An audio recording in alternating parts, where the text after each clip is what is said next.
Good morning students, let's start economics. हम पढ़ रहे थे पहले मेजरमेंट ऑफ नेशनल इनकम और नेशनल इनकम के मेजरमेंट के तीन मेथड्स होते हैं। एक मेथड हमने पढ़ा था, वो क्या था आपके लिए value added method. Second method हमारे लिए क्या है, इनकम मेथड। और जो थर्ड मेथड हमारा आएगा वो क्या होगा हमारे लिए, expenditure method. So there are three methods for the measurement of national income. In today's class we study second method, it is income method. Income method अगर बात करें, income method it is also known as distributive share method and factor payment method. हम इसके दो नाम हो रहे हैं, distributive share method और दूसरा factor payment method जिसको बोला जाता है। According to income method we measure income earned by the different sectors, so we can say that different persons in the economy. अगर हम इनकम मेथड की बात करें तो किसी इकोनॉमी में फाइनेंशियल ईयर में जो इनकम जनरेट हो रही है उसके बिहाफ पर नेशनल इनकम का मेजरमेंट किया जाता है। By this method first we find domestic income और NDPFC, how we find compensation of employees plus operating surplus plus mixed income of the self employed person. If we add compensation of employees, operating surplus, mixed income, and mixed income, we find NDPFC. If we like to calculate national income or NNPFC, we have to add NFIA, net factor income from abroad, to the NDPFC, and then NDPFC becomes changed into national income or NNPFC. तो अब अगर हम इस method की बात करें income method, तो income method में सबसे पहले क्या फाइंड कर रहे हैं, NDPFC। फिर NDPFC को हम किस में चेंज कर रहे हैं, नेशनल इनकम NNPFC में, by the adding NFI। So how we find NDPFC? We can find the NDPFC by the sum of compensation of employees plus operating surplus plus mixed income, it is NDPFC, then plus NFIA, so NDPFC will change into NNPFC. अब देखने बहुत easy लग रहा है हमारे को कि हमारे को चार आइटम ऐड करने हैं and we find the national income. चार आइटम क्या हो गया हमारे लिए, compensation of employees, operating surplus, mixed income और NFIA। अगर आप चारों का सम करते हैं तो आपको क्या मिल रहा है यहाँ पर, नेशनल इनकम NNPFC। ओके, अब हम यहाँ पर जो हमारे डिफरेंट आइटम्स हैं, चाहे कंपनसेशन ऑफ एम्प्लॉइज है, ऑपरेटिंग सरप्लस है, मिक्स्ड इनकम है, अब इनके हम डिटेल में बात करते हैं। What are these, what items are included और एक्सक्लूडेड इन। सबसे पहले बात करते हैं कंपनसेशन ऑफ एम्प्लॉइज। अब इसका क्या मीनिंग है, कोई एम्प्लॉय वर्क कर रहा है तो उसके वर्क का उसको क्या कंपनसेशन मिल रहा है। अब एम्प्लॉय को जो कंपनसेशन मिलता है वो तीन पार्ट्स के अंदर मिलता है। क्या होता है, compensation in cash, compensation in kind and social security contribution by employer. कि जब कोई एम्प्लॉय वर्क कर रहा है तो उसके वर्क के बेस उसको क्या कैश में मिल रहा है, नगद में उसको क्या मिल रहा है। अब उसको कैश में क्या मिलता है, जैसे wages, salaries, bonus, commission, incentives, all these he get in the form of cash. So compensation in cash का मतलब क्या हुआ, जब कोई एम्प्लॉय वर्क कर रहा है तो उसके वर्क के अगेंस्ट हिंदी बोल सकते हैं उसको प्रतिफल, रिवार्ड क्या कैश में मिल रहा है, तो हमारे लिए क्या होगा, compensation in cash, which is the first part of compensation of employees. अब आई रिपीट अगेन, उसको कैश में क्या क्या मिल रहा है, वेजेस मिलता है, सैलरी बोल सकते हो आप, कमीशन है, बोनस है, इंसेंटिव्स है, all this is getting in cash. Second, compensation in kind. अब उसको काइंड मतलब इन द फॉर्म ऑफ सर्विसेज। अगर कोई पर्सन वर्क कर रहा है तो उसके वर्क के अगेंस्ट उसको सर्विसेज फॉर्म में क्या बेनिफिट्स है, क्या फैसिलिटीज मिल रही है। अगर प्रेजेंट सिनेरियो की बात करें, कोई पर्सन के जॉब स्टार्ट करता है तो उसको एक चीज देखता है, मुझे क्या प्लेस उसको जो वर्किंग कर रहा है उसको क्या पैकेज मिल रहा है, और पैकेज के साथ साथ क्या देखेगा उसको अदर बेनिफिट्स, सर्विसेज फॉर्म में क्या बेनिफिट्स मिल रहे हैं। So second is compensation in kind, it means in the form of services what an employee is receiving. In this we include just like free education, free health facilities, free uniform, even free transportation facilities only for going to the work. अब बोल सकते हो free medical facilities, ठीक है, even rent free house, free food or subsidized food, all these facilities which is getting in free, or all these are include in the form of kind. तो second हमारे लिए क्या होगा, what is getting in kind, उसको kind के form में क्या क्या मिल रहा है, सर्विसेज के फॉर्म में उसको क्या क्या अवेलेबल होगा। और तीसरा social security contribution by employer, अभी बता रहा है हमारे को एम्प्लॉयर अपने एम्प्लॉय के बेनिफिट्स के लिए सोशल सिक्योरिटी फॉर्म में क्या क्या चीज उसको अवेलेबल कराता है। All this are including social security contribution by employer, जैसे एम्प्लॉयर अपने एम्प्लॉय के लिए इंश्योरेंस है, प्रोविडेंट फंड है, इवन हेल्थ एक्सीडेंटल इंश्योरेंस है, जो फैसिलिटी प्रोवाइड करता है, इवन आप बोल सकते हो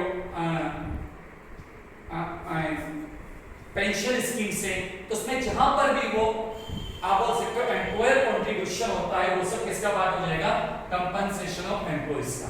अब इसमें एक सबसे इंपॉर्टेंट बात याद रखने वाली है कि जो कंट्रीब्यूशन है सोशल सिक्योरिटी स्कीम में, उसके अंदर सिर्फ और सिर्फ एम्प्लॉयर कंट्रीब्यूशन इंक्लूड होता है, एम्प्लॉयज कंट्रीब्यूशन इंक्लूड नहीं होता।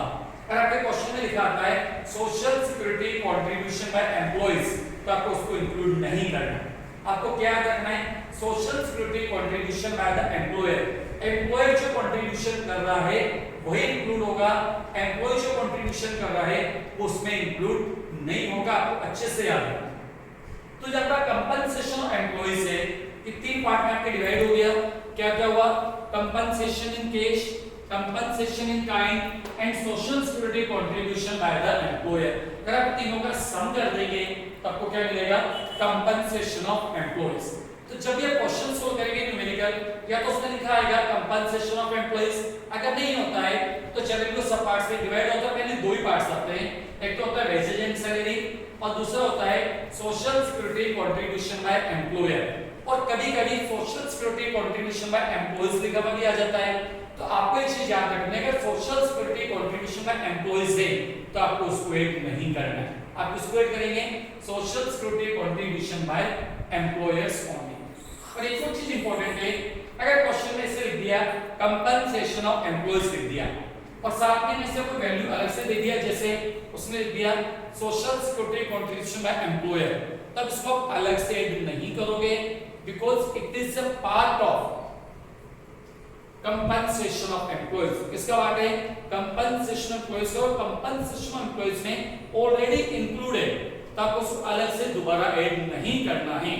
तो इसकी जो प्री क्वेश्चन है, हिंदी के अंदर बोलते सावधानियां, जो बातें उनको आपको याद में रखना पड़ेगा। क्या बताया मैंने, जो कंपनसेशन ऑफ एम्प्लॉयज होता है कि नेशनल इनकम अगर फाइंड करें, इनकम एनालिसिस का पहला पार्ट है और उसमें तीन वैल्यू इंक्लूड है, compensation in cash, compensation in kind and social security contribution by employer. अब इसमें इंपॉर्टेंट ये आपको याद रखना है, सोशल सिक्योरिटी कंट्रीब्यूशन बाय सिर्फ एम्प्लॉयर ही इंक्लूड होगा, एम्प्लॉय का इंक्लूड नहीं करना। जब आप तीनों का सम करेंगे तो आपको क्या मिल जाएगा, कंपनसेशन ऑफ एम्प्लॉयज। हम कैश में क्या क्या इंक्लूड कर रहे हैं, जैसे wages and salary, bonus, commission, incentives वगैरह जो भी इसको मिल रहे हैं in the form of cash, वो इंक्लूड होगा। काइंड के अंदर एक एम्प्लॉय को जो डिफरेंट टाइप्स की सर्विसेज अवेलेबल हो रही हैं, वो सब किसका पार्ट है, कंपनसेशन इन काइंड, जैसे rent free house, free accommodation आप इसको बोल सकते हो, फ्री मेडिकल फैसिलिटीज और health facilities, free uniform, free entertainment facilities, free और subsidised food, all these are including compensation in kind. और तीसरा social security contribution by employer, I repeat again, you have to include only the employer contribution, not the employees, and their sum is compensation of employees. अगर compensation employees से रखा है तो उसमें अलग से में से कुछ भी इंक्लूड नहीं होगा। The second is operating surplus. Second part हमारे लिए क्या है, operating surplus. Operating surplus is the income against property entrepreneur.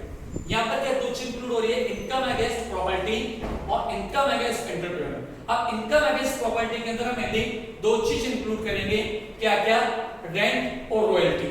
जो हमारी प्रॉपर्टी है तो हमें आपको प्रॉपर्टी का अगेंस्ट क्या मिलेगा, सिर्फ दो चीज मिलेगी, एक तो हमारे को मिलेगा रेंट और दूसरा royalty. Rent and royalty are including operating surplus, and in operating surplus it is including it is include against the property. Second हमारे लिए होता है एंटरप्रेन्योर। अब एंटरप्रेन्योर जो बोलते हैं उद्यमी, हिंदी के अंदर बोलते हो साहसी। एंटरप्रेन्योर का एक पर्सन जो कि डिफरेंट टाइप्स की इकोनॉमिक एक्टिविटीज कर रहा है, वो लैंड, लेबर, कैपिटल, एंटरप्रेन्योर इन सब को कलेक्ट कर रहा है और उनसे प्रोडक्शन कर रहा है। अब एंटरप्रेन्योर की अगर अपन बात करें तो उसको क्या मिलेगा? प्रॉफिट। एंटरप्रेन्योर को क्या मिलेगा? प्रॉफिट। जबकि हमें प्रॉपर्टी के अगेंस्ट तीन चीज मिलेगी, रेंट, इंटरेस्ट और रॉयल्टी। तो आपको अच्छे से याद रखना, इनकम अगेंस्ट प्रॉपर्टी क्या मिल रहा है? रेंट, रॉयल्टी और इंटरेस्ट। रेंट और रॉयल्टी किसके अगेंस्ट है? हमारे को लैंड के अगेंस्ट, ठीक है, और इंटरेस्ट किसके अगेंस्ट है? कैपिटल के अगेंस्ट। जबकि अगर आप बात करते हैं प्रॉफिट, तो प्रॉफिट किसको मिल रहा है? एंटरप्रेन्योर। तो rent, royalty, income, rent, royalty, interest और प्रॉफिट, ये चारों किसके पार्ट हो गए हमारे लिए? Operating surplus.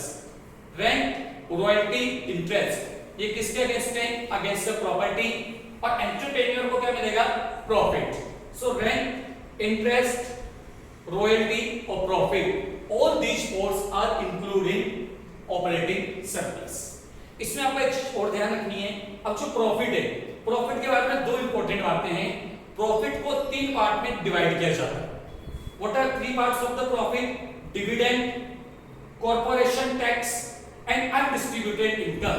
So profit is the sum of dividend, corporation tax and undistributed income.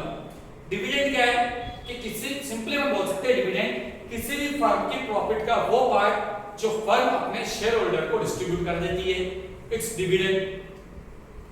Second हम बात कर रहे हैं कॉर्पोरेशन टैक्स के, फर्म के अपने प्रॉफिट का एक पार्ट जो गवर्नमेंट को पे करती है इन the form of corporation tax.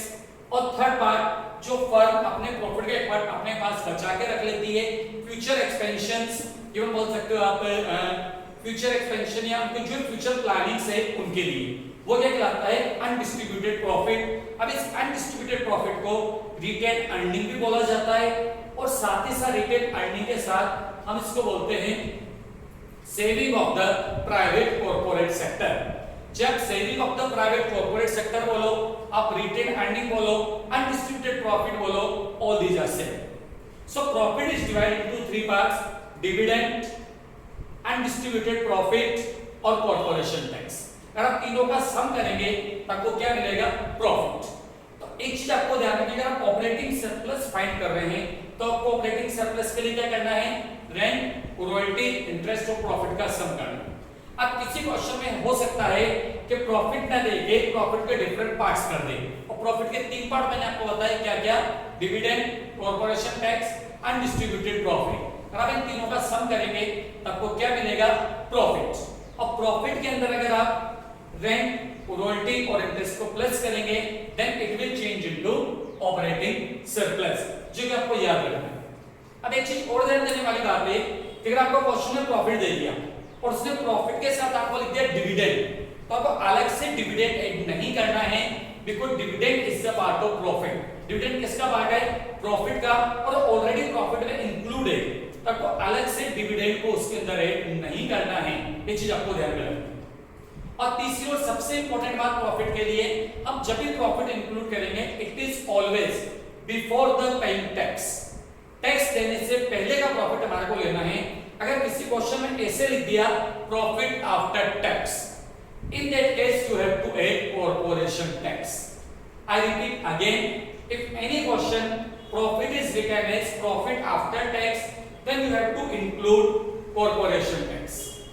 अगर प्रॉफिट की जगह प्रॉफिट बिफोर टैक्स लिखता है, so it's similar to the profit.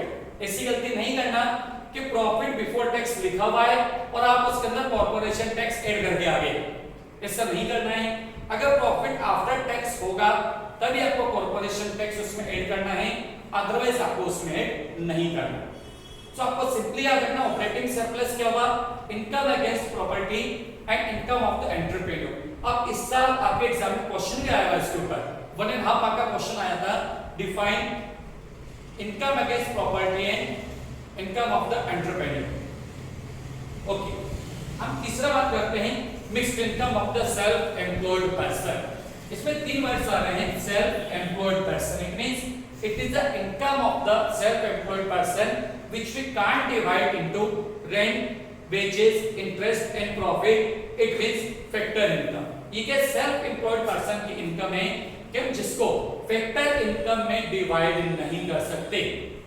जैसे किसी पर्सन को इनकम है, मान लीजिए कोई स्मॉल शॉपकीपर है, कोई डॉक्टर है, अपना क्लिनिक ऑपरेट कर रहा है, अब उसको जो इनकम मिल रही है मंथ के लास्ट में या साल के लास्ट में उसको इनकम मिल रही है, हम उस इनकम को रेंट, वेजेस, इंटरेस्ट, प्रॉफिट में डिवाइड नहीं कर पा रहे, then we use the term as mixed income.